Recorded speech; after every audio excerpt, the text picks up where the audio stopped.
you are now in a situation where you've got to think about, okay, I've had experience with something similar to this. What did I do in that situation? Well, A, B, and C. Okay, so this is kind of similar, maybe a little different. Never really dealt with this before, but let me try those same steps because it kind of worked in the past and maybe it'll work here. That's what leaders have to do all the time, right? And by truly empowering someone and saying, you've got the autonomy to make that decision, you're teaching them to think. You're teaching them to use their judgment in whatever situation they're in. And if they do it wrong, it's a great opportunity then to coach. Welcome to the Attraction Pros podcast, where we discuss the latest trends and challenges facing the attractions industry today. We chat with some of the top leaders in the field and provide resources that will help develop your career in this great industry. I am Josh Liebman. I am obsessed with the guest experience and helping attractions make that their top priority for success. And I'm Matt Heller. I am passionate about organizational effectiveness, leadership development, and employee engagement. Now sit upright, hold on tight, and get ready for the Attraction Pros podcast.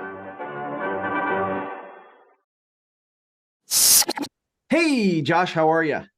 Hey, Matt, I am No, I'm just kidding. I'm doing really well. How are you? Yeah, I'm doing really well, but I'm also fantastic. So, question for you. All right. Do you remember, well, let me put it this way. Remember back when you were an operational manager or, in charge of a team at a location, whether it was an amusement park or a theme park, and you were on your day off? Did you have people ever calling you with things that maybe they should be able to handle on their own and they didn't really need to call you? Well, first, it's quite an assumption that I would have a day off as an operations manager. 10-4.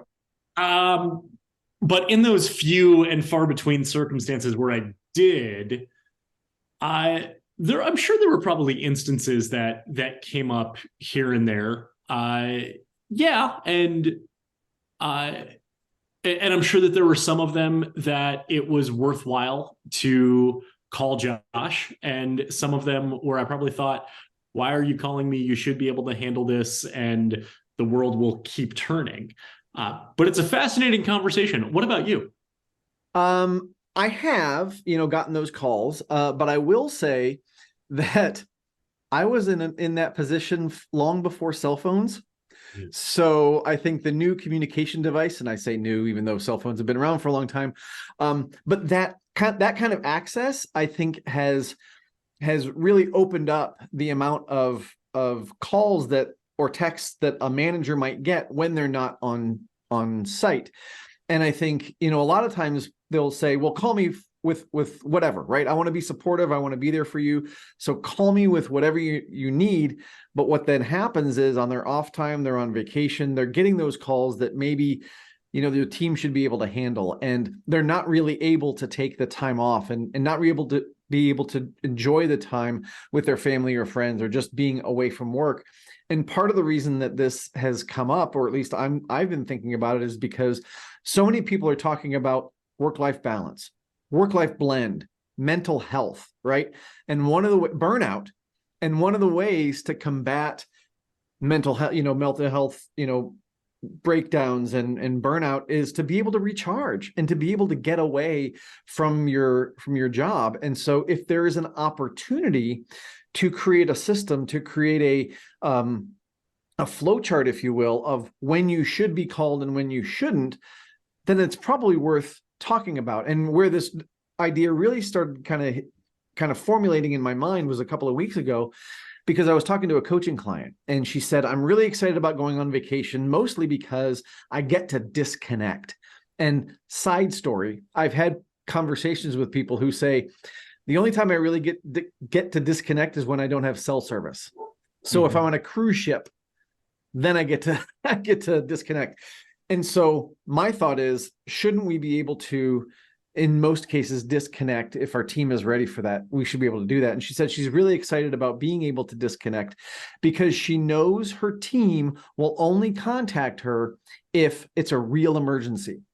And then, of course, where my mind goes is your definition of an emergency the same as your team's? So you may define an emergency as, a guest injury or a team member injury, or, the media is on their way to your facility, where your team members might define that as we're out of toilet paper. Right. And so there's a vast difference between those two emergencies and when to call your manager, when to contact them, when to reach out. And so I started thinking about this thing called define your DEFCON. Okay. Now, do you remember, or did you see the movie War Games? Yes. I saw it a long time ago. I remember Matthew Broderick. Yes. And I remember a very big game of tic-tac-toe. Yes. Yes. Okay. Yes, exactly. So it was a movie from the 80s, and yes, it starred Matthew Broderick, but they talked about this term called DEFCON, which is how you define your nuclear threat. That's what they were talking about in that particular movie. So DEFCON 1 was, we're at the brink of war, right? DEFCON 5 was we're at peace and everything's good. And so I started thinking about, have we as managers defined our DEFCON? Have we defined when people should call us? What are those emergencies that they should call us? And maybe even looking at those tiers of incidents and emergency levels, and what kind of communication we should be asking for in those situations. So that's the concept. A lot of that, a lot of talking from just thinking about getting called on your day off, but wondering what you think about that particular concept. Well, first, I think that this episode is actually coming at a very timely moment, because at the time that this airs, I'm in Turks and Caicos, and you're a couple days from going to Ireland. So we're probably thinking about our DEFCONs and our life as far as what happens during all certain situations. The other thing I would point out too is I wonder if this is predominantly an American problem with our work culture, our hustle culture. There was a tweet that I found in anticipation of this conversation. It was from Samuel Pollan from April 30th, 2021, that said, European out of offices. I'm away camping for the summer. Email again in September. American out of offices. I have left the office for 2 hours to undergo kidney surgery, but you can reach me on my cell anytime. Sounds like this is perhaps falling into the conversation here when someone doesn't have a DEFCON strategy that they've communicated out to their team. The other thing that this reminds me of is, have you ever heard of or read the book, The 4-Hour Workweek by Tim Ferriss? Absolutely. I've read it. Yes. So as you know, but for our listeners, perhaps if you haven't read it, it's not about working 9 a.m. to 1 p.m. every Monday.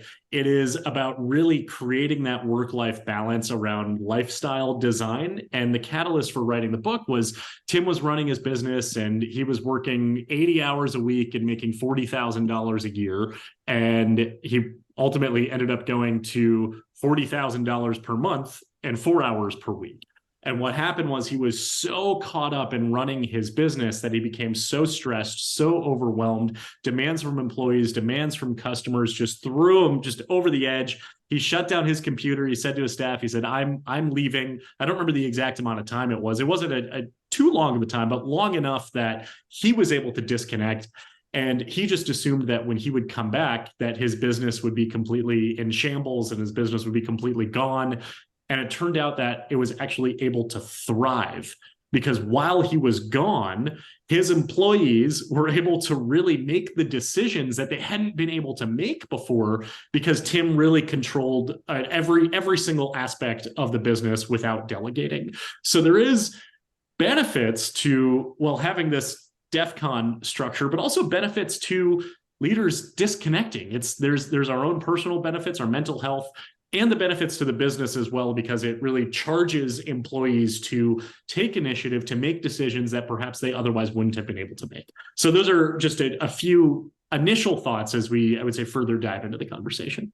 Absolutely. We will peel back the onion on this one. But one of the other things that I want to kind of point out, and I think comes from, or stems from that tweet that you mentioned, right, is that so often we get wrapped up in our business and our jobs so much that it becomes our kind of our identity, right? And our self-worth. And I know I'm guilty of that, right? So what does that mean? That means that if we step away, if we are putting someone else in charge, then are we as valuable as we think we are? Right? Which is a very deep kind of question, right? Sure. And the reality is you should be able to step away from your business. You should be able to, take some time off, spend some time with your family, recharge, balance your life, because that's what life's about, right? So if we are that wrapped up in everything that we're doing and our identity is so solidly built on the foundation of what we do for our job, then it's going to be harder for us to step away, right? And it's going to be harder for us to make the switch and even define what those DEFCON levels might be.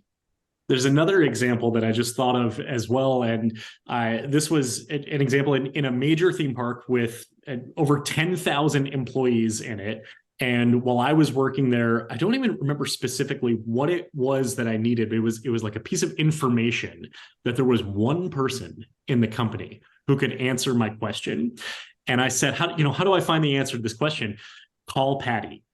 And if you call Patty, she'll have the answer to your question. I said, okay, well, it's Saturday. Doesn't matter. She said, Patty is known for answering the phone on her days off, on her vacation. She will get out of the shower when she hears her phone ring to answer if it's a work call. And by the way, this is not even an out of toilet paper thing. This is something that could wait an hour or a day or so, the information. But she was so devoted to her job that it led to, I would say, her being the only one who could answer this question or give this information or complete this task. I don't remember specifically what it was, but I thought, wow, on one hand, oh, it's great that, that Patty's so accessible. But on the other hand, there are over 10,000 people that are working here. Could this be delegated out? Could other people have the ability to solve these issues too? Well, and I think that level of busyness, right, and that level of demand for one person, for Patty, it's kind of a badge of honor for some people, right? And they really look at that as, wow, I'm that needed, I'm that important. And yes, you are important, and we want people to be engaged, we want people to be loyal. There is a balance to this discussion, right? Because you've heard me advocate so much for leaders to get your team engaged and to help build loyalty, and you do the same thing for guests. But at the same time, if you are to the point where you are not able to take the time off, then I think, like Tim Ferriss's example, you're going to be creating an environment where disengagement might happen even more often than engagement. Mm-hmm. So I think that's a important balance to kind of strike. For sure. All right. So how do we unpack this? How do we really understand what it is that a leader can do when it comes to managing their team? And I know, delegation is a buzzword, and that probably weaves its way into this, but this isn't just about delegation. It's also about communication too, and being able to understand not just everyone's role or tasks that are able to be completed by multiple people, but as far as where to get help, where to alert someone if there's an issue, when action is needed, or if it's just, an email that's just FYI, this is occurring. Literally, that is for your information, no action is needed. Well, I think where I'd like to start maybe is to look at those different levels. And again, you can call it DEFCON, you can call it tier 1, however you want to refer to it. But thinking about those levels of communication, to your point, the levels of development for your team. And if you are away, let's just say that you're on a day off, you're on vacation. What are the things that are important enough and urgent enough in your business that you would want to be alerted to? So think about that. Think about if you're an operational manager, what kind of things would be things that you would want to absolutely know about? If something's happening in your facility, what would rise to that level of the team better give me a call? Mm-hmm. Yeah. Are you asking me? I'm asking you, yes. Okay. Well, I think it would probably have to be severe instances that are not part of normal daily operations. Because if it's something that happens, whether it's on a day-to-day basis or regular enough that the team is prepared, then there should be systems in place that automatically just get activated when XYZ occurs. If it's something that's beyond that, then perhaps, the leader needs to be notified, or they need to know what to do. They're actually looking for guidance and say, hey, I know you're not working, but you're working remote right now because you need to help us walk through this certain situation. So certainly if it's something that would involve a guest or employee injury, something that is, out of the circumstance of the norm, that would probably say, hey, this person needs to be notified, even though they're not here right now, even though they're not actually working right now. I put in air quotes. Yes, absolutely. For the audio listeners, the air quotes. And I would say the same thing. I would say any kind of that emergency, if 911 is being called, then 911 should be the first call, and then you as the manager, the second call, right? If there is media that is coming to your facility again, if there's something, and I talked to a coaching group the other day about this, and they said, if it feels like this could go viral, right? If everybody's phone is out, that's what they want to know about that, right? So it's something where they may have to take some action. And I think that's probably a good criteria to think about. If 911 is being called, if there's a guest injury, a team member injury, something serious like that, there's probably some sort of action that the manager, we'll just call him the general manager of the family entertainment center, there's some kind of action that they're going to need to take. Right. And maybe it's going into the facility. Maybe it's, meeting with someone or calling the authorities, whoever it is. But there's some sort of action that needs to be taken. And I think that's one of the criteria you can use to say, this is something where absolutely you need to be contacting me. So the point you made of if something's going to go viral, that I would say I would add a layer in to say, if I am going to learn about this from external sources, whether it's the news or social media, then I want to hear it first internally from my team saying, hey, this happened. You might see it on the news. You might see it on social media because, whatever was filming this, ridiculous thing happening, whatever it is. And even that might still be an FYI. Maybe no action is needed, depending on the actual circumstance of what it is, but want to make you aware. So you hear it from us first before you pull up Twitter and start scrolling, and maybe you're checking, hashtags or whatever it is, and you see it that way. Yeah. Yeah.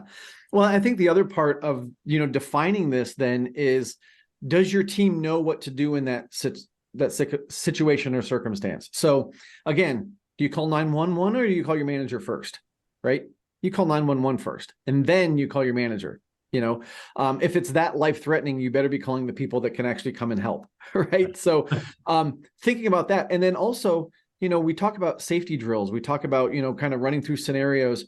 Are we running through those kind of scenarios? Are we practicing what that might look like, just so people are aware of those steps that they would want to take in those particular situations? Mm-hmm. And part of it too, I would say, is when you're thinking about this as a leader, probably most likely an operations leader, this probably has the most impact because it's the day-to-day of the operation. But to think of what feeling are you invoking in your team who would be the one to contact you, as far as to say, are they going to hesitate? If I'm that employee or that supervisor and I'm wondering, should I call my manager? Should I call my leader, whatever it is? Are they going to be glad that I called them? Or are they going to say, why are you bothering me? Or if I'm calling them, it's probably with bad news. So they're probably not going to be looking forward to hearing from me one way or the other, but really setting that expectation ahead of time to say, hey, don't call me if XYZ, but if you do need to call me because it's at this certain level of DEFCON, then I will welcome the call and I will be glad that you called me. And I never want you to hesitate to call if it reaches this certain level. Absolutely. Absolutely. And I think there's the pre-communication to prep your team for it, but then no matter what happens in that moment, there's also kind of the post, the learning or the teaching moment. And actually one of my coaching clients was talking about this the other day, and he said, I've gotten calls, even after I've kind of defined this, I've gotten calls for things that we had talked about not calling me for, right? And he said part of it was the confidence, right? They didn't have the confidence, or they hadn't built up the skill or the habit yet of what to truly do in that situation. So they were still calling because I'm not sure what to do. Mm-hmm. You know what I mean? So there's different levels of that as well. And who owns that? If that employee or that person who's making the call doesn't know what they are supposed to do, is that on them or is that on the recipient of the phone call? I would say it's probably on the recipient of the phone call. Mm-hmm. Right. But that also leads to kind of this other point of you need to define all this before it happens. And this needs to be as objective as possible and try to anticipate all circumstances that could happen. Maybe they've happened before. Maybe it's having conversations about the things you don't want to have conversations about, of just saying, if XYZ happens, that we hope never does, this is the plan of action. This is, I mean, really all we're talking about here is risk management, essentially. Yeah, absolutely. Absolutely. So if we've got DEFCON 1, right, which is an emergency 911 being called, it is the bad one. I think also they're all bad. Right? That's right. But if you think about, if you're calling or you're contacting some other entity or some, business outside of your own, again, that person might need to contact or have some sort of interface with, again, that's going to fall into that first tier. Mm-hmm. If we move down to the second tier, DEFCON 2 or tier 2 or whatever you want to call it, right? If the first one is, I definitely need a phone call, right? I definitely need to either take some action or I need to be aware of something that's going to have a really big impact on the organization.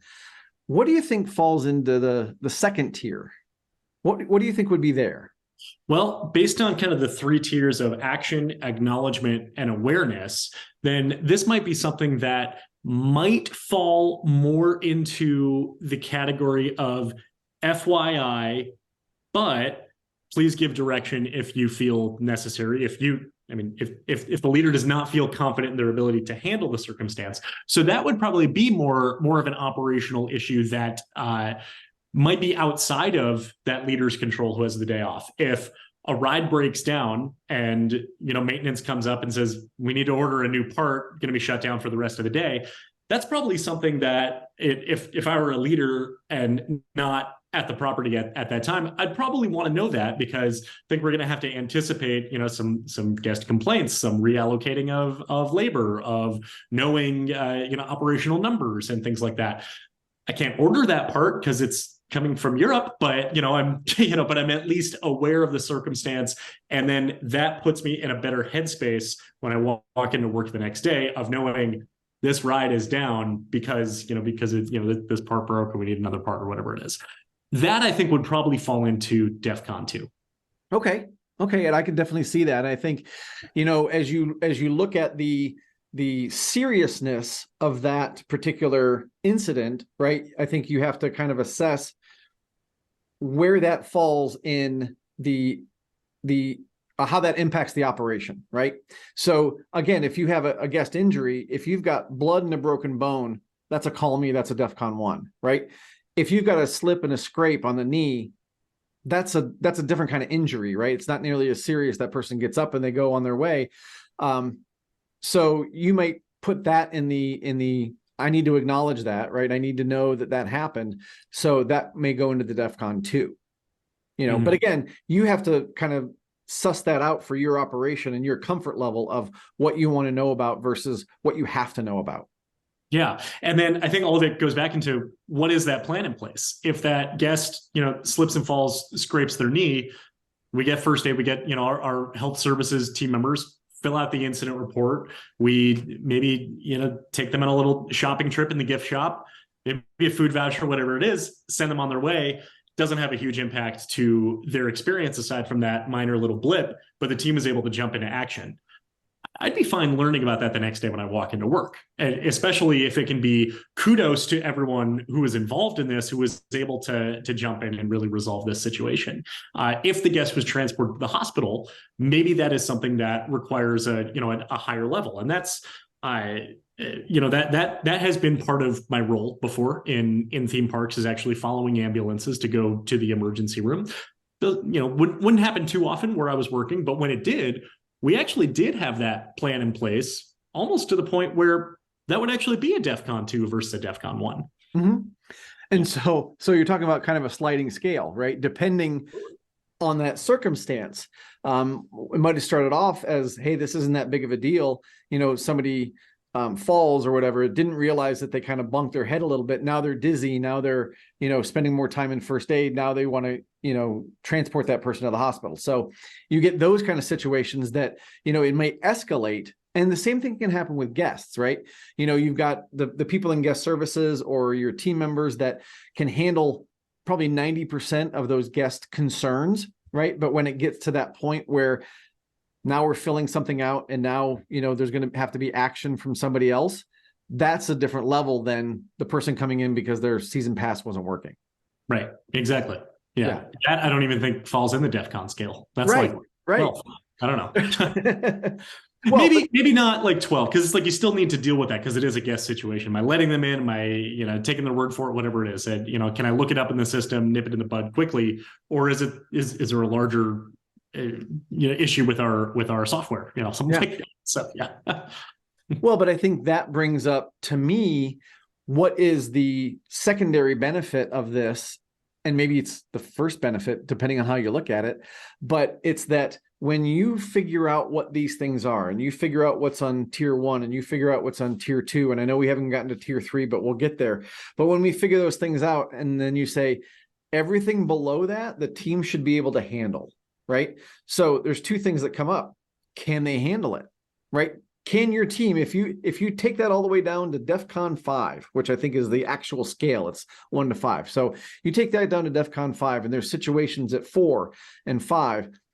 Can your team handle those? And if they can't, then they're probably going to be calling you about it, right? And I think that's where a lot of people, when I hear them, kind of lament about, oh, they're calling me about all these little things, right? Well, have we taken the time to figure out that those things, first of all, are things that they should be able to handle. And if they can't, now it's incumbent upon us to teach them how, right? And to develop the team so that they can do those things. And they don't, then they don't have to bother you, which is also great for development. It's great for autonomy. It's great for empowerment. And it helps people feel really part of the team and part of the organization. So again, to me, that's sort of the parallel benefit, is that now you have a clearer vision of what you need to develop your team on as well, because you've got those very specific actions and criteria. So this ties into a conversation that we had not too long ago about the evolving role of the frontline team member, and that the reason for the evolving role is, in the past few years, we've seen massive wage increases. We've had, these really big labor challenges to the point where you might be operating with fewer people, but you're paying them more. So as a result, you should be able to expect more from them. And we talked about that from a guest experience standpoint, of being able to go above and beyond, be able to exceed guests' expectations as part of their job duties. But part of it is also about whether it's complaint resolution or service recovery, or really being able to field maybe these oddball requests or scenarios that are thrown at you. So as I would say, kind of go through the DEFCON list here, that part of it is equipping your team, even down to your frontline employees, to be resourceful. Because if they're resourceful, then maybe you're not training them on every single possible issue that could happen in their job, in their day, whatever it is, but you're getting them into the mindset to say, hey, we're in an operation with a lot of moving parts. And every once in a while, one of those moving parts is going to stall just a little bit. And we need to use our creative energy, whether we've dealt with that circumstance or not, to be able to fix that moving part in whatever way possible, and knowing that there are a few different ways to do that. And by doing that, now your frontline team has a lot more empowerment, whether it's actual delegation of tasks or not. They've got that ability to create that forward momentum that really helps make this DEFCON scale a lot easier to manage, particularly for the employees and the leaders who want that occasional day off or vacation. Exactly. And I'm so glad you brought up the word empowerment, because that's exactly what I was thinking as you were kind of walking through that, because empowerment literally is giving the power over to someone else, right? So if you and I were on a team and I was the lead and you're my team member and I empowered you to take care of these situations, then I'm literally giving you the power to handle it in whatever way you see fit. And I think we've talked about this before. Sometimes the problem with empowerment is that I may expect you to do it exactly how I would do it. And that's not empowerment. That's mimicking, right? Or that's copying what I'm doing. And that's not necessarily teaching you or encouraging you to use your mind and to think about how to handle that situation, which means when those situations come up that you've never handled before, which is, 70% of what a leader does sometimes, right? You are now in a situation where you've got to think about, okay, I've had experience with something similar to this. What did I do in that situation? Well, A, B, and C. Okay, so this is kind of similar, maybe a little different. Never really dealt with this before, but let me try those same steps because it kind of worked in the past and maybe it'll work here. That's what leaders have to do all the time, right? And by truly empowering someone and saying, you've got the autonomy to make that decision, you're teaching them to think. You're teaching them to use their judgment in whatever situation they're in. And if they do it wrong, it's a great opportunity then to coach, right? And it's a teaching moment, right? And I would say that most of the time, if they get it wrong, it's not going to be life and death. So it's okay if they get it wrong, right? Maybe they gave away a little bit too much, or they allowed somebody to get to the front of the line when, maybe a process or procedure says that they shouldn't in that particular situation. But if you've thought about it and you can justify it, then you have used your empowerment. And then if you want to have that day off where you can disconnect and turn off your phone and not think about it, then you want to be focusing on that empowerment up front. Give them the tools, give them the resources, give them that autonomy. Let me see, you're training them to think, to be able to use their best judgment. And then you better trust them that they're going to make the right decision, or B, you have that process in place to say if they don't do it the way you would have, well, if they don't do it the way you would have, maybe look to see, is this wrong or is it better than I would have? And if it still is not totally in line, like you said, having those coaching and development opportunities, otherwise, if they do make a decision that is significantly against what you would do and what should be done, whatever it is, then maybe that empowerment shouldn't have happened. And maybe those resources had not been properly delivered in the first place. Right. So we've kind of looked at DEFCON 1 and 2, right? And then we took a little rabbit trail into empowerment. But let's bring this back to DEFCON 3. These would be things in my mind that would be true awareness. There's no action needed. You don't have to acknowledge anybody and say, hey, I got this. I understand what's going on. But truly, it could be the next day or the day you get back that you're now learning about this. What do you think would fall into that category? That's not, just operational, like, hey, we opened the Ferris wheel today. Woo-hoo! Right? What do you think would fall into that category? We're out of toilet paper. Probably. I mean, assuming that you were able to come up with some makeshift that hopefully is getting toilet paper. If you're out of toilet paper, the supervisor says, you know what, there's a grocery store, there's a drugstore right down the street. It's not the commercial grade Kimberly Clark, whatever, that we're used to, but it's going to get us through today. And when Matt comes back tomorrow, we'll make sure that order is placed and we get things back up and running as quickly as we can. You might be a little miffed when you get back in and say like, oh, we really had to kind of take this route. But it's not a DEFCON 1 or 2. Would you agree with that? I would totally agree with that. And I think in your scenario, right, now I'm Patty, right? Because if I'm the only one that can, first the couple issues there, right? If I'm the only one that can order toilet paper, we're probably in trouble, right? Second of all, why weren't we looking at the toilet paper levels ahead of time so that we didn't get into that situation? Mm-hmm. Right. So that's an inventory issue. And that's got to be looked at as well. So looking at your team, are they, you may not be out in the warehouse counting toilet paper rolls, right? But maybe there's a process for the team to let or somebody know when you're getting low on that. Or, maybe you've set up an automatic delivery with your vendor, right? So there's got to be some way that you can not run out of toilet paper.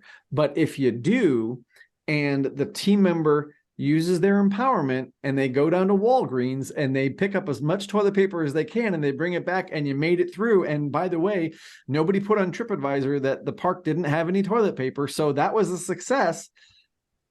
Well, you got to give them kudos for thinking through that, right? And you've got to give them kudos for actually using their empowerment. Now, did that probably cost a little more than the cost you would have gotten from Kimberly-Clark or whoever your vendor is? Probably. But at the same time, your guests were satisfied. And at the end of the day, if your team is using their power to satisfy the guests, then okay, it can be a learning moment and we can talk about the inventory, we can talk about the ordering, but at the end of the day, that team member probably deserves some kudos, like you mentioned before. 100%, because that is going back to that empowerment and that resourcefulness of, here's a problem, I'm able to fix it, not in the traditional way, but we can at least fix the problem temporarily until our leader gets back and is able to be able to solve the problem in the way that it needs to be solved, should be solved. This is something that is hopefully not going to be a significant strain on operation. If I take 30 minutes and run to the drugstore and go get that, hopefully it's not going to be a huge strain on the guest experience. Maybe we notice when we're getting down to those last rolls, whatever it is. And ultimately, like I said earlier, the world will keep turning. Yes, it will. Absolutely. Yeah. Absolutely. So as we kind of think about this whole concept of defining our DEFCON, I think it could absolutely be used for the situations that we're talking about. If we want to take some time off, we want to go on vacation, we want to have a clear flow chart of when people should call us and that type of thing. I think there's also another layer to that, which is just about regular operations, right? Because think about it. I know you worked in guest communications, guest services, right? Are there times when you would need to call a manager to come up? And those might be, every person's definition of what that might be a little different. So can you just use that same definition and communication and development concept to make sure that everybody's on the same page? Yeah, for sure. I mean, I can tell you a number of times where perhaps we thought that a manager needed to be called up and that manager did not think that, and vice versa. As the manager of, why am I being called up? I'm even at work, but I'm busy, right? So this DEFCON, I think it also, and sorry if I'm sort of taking this on a whole nother route here, but it doesn't have to involve a day off or a vacation. No. It can involve normal operations. Well, yeah, y'all out there that are listening to this or watching this, you're busy while you are at work. And so getting interrupted needs to also follow its own DEFCON. Now, maybe we're out of toilet paper. Okay, well, all right, I'm here. I can help to fix that. Thank you for interrupting me while I'm, writing schedules and running payroll for next week or whatever it is. But that there still is also that, hey, use your resourcefulness before you call the manager. So again, sorry I took that in another direction, but that's, we're just going down rabbit trails here as we peel this onion back. We are. Do rabbits like to eat onions? I have no idea. Me either. Anyway. We can peel carrots. That's carrots true. Can be peeled. Yeah. Mixing our metaphors. But so what's interesting is the way you kind of took that conversation in a different direction. Like I said, I've talked to a couple of coaching groups about this and they've taken it in different directions, right? They're the ones that first brought up, well, this is about just regular operations as well, right? And thinking about that communication, that flow chart. And they also, were the ones that say, hey, if we need to take action, then I want to call. If I need to just acknowledge it, it's a text. If I just need to be aware, it's an email. So looking at all those different communication methods would tell people how urgent it is. I think this really actually kind of brings some things full circle here, because you were talking about kind of in your managerial career, it was prior to a lot of the technology that we have today of prior to cell phones. So if, let's say you were on vacation, unless I'm calling your hotel and transferring to your room, I'm probably not going to get a hold of Matt, right? Versus kind of today's technology and communications channels that we have is both a blessing and a curse. Yes. And where you just sort of took it is to say, let's keep it a blessing, but let's ensure that people are using the proper communication channels based on what level of DEFCON that we're in, as to not immediately default to the direct line to Matt, which might be that phone call or whatever that interruption might be. Yeah. And I think we also need to kind of take this back, right, and balance the conversation again and say, this is not about not allowing your team to contact you or not being available for your team, right? It's also about developing their skills so that they don't have to call you. And like Tim can attest, when you come back the next day, there may be some things that you didn't expect, but it could be much better than you would have ever imagined. Mm-hmm. Yeah. I remember once I took a 7-day cruise, and when I got back, I had a text message that said, please call me immediately. This is extremely urgent. And it was from 2 days prior. And if you're incommunicado, then, you're taking care of that issue, whatever it was. Whatever that issue was no longer, present by the time that I actually got that message. So, yes, it's about being available, but also having mutual respect for everyone's time, because you might not necessarily call your employees on their day off unless it was something that only they could answer or only they could do. And now I can think of times where I've been at the grocery store and I received a call from my boss because there was one thing in a certain report or whatever it was that had my name on it, and I was the only one who was able to answer that question. So it goes in both directions and is completely based on being available for your team, but also understanding the parameters and when the most applicable contact is necessary. And I think to your point about mutual respect, right? Because I think you're right. I think we've talked about this a lot from a leadership perspective, but also when the team members are off, or, you might be calling them for whatever reason, you've got to have that same sort of level, right? If something has really gone wrong and you need somebody to come in, well, that's fine. But if I need to call Josh because of that report, but it can actually wait until tomorrow, then I'm gonna let it wait until tomorrow, right? Because that's more fair to you as the team member. But I want to go back to that text as well, because when you text someone and you say, call me right away, it's an emergency. How do you know that person's going to get your text? Right. If it's truly an emergency, and I think this is also part of the DEFCON conversation, right? If you are going to reach out to me and action needs to be taken, and you're expecting a text to get that done, that's probably not an urgent enough type of communication, or sending an email. So DEFCON 1 better be a phone call. Dial the numbers, right? Wait for somebody to pick up the phone because it's that important. Mm-hmm. Yeah.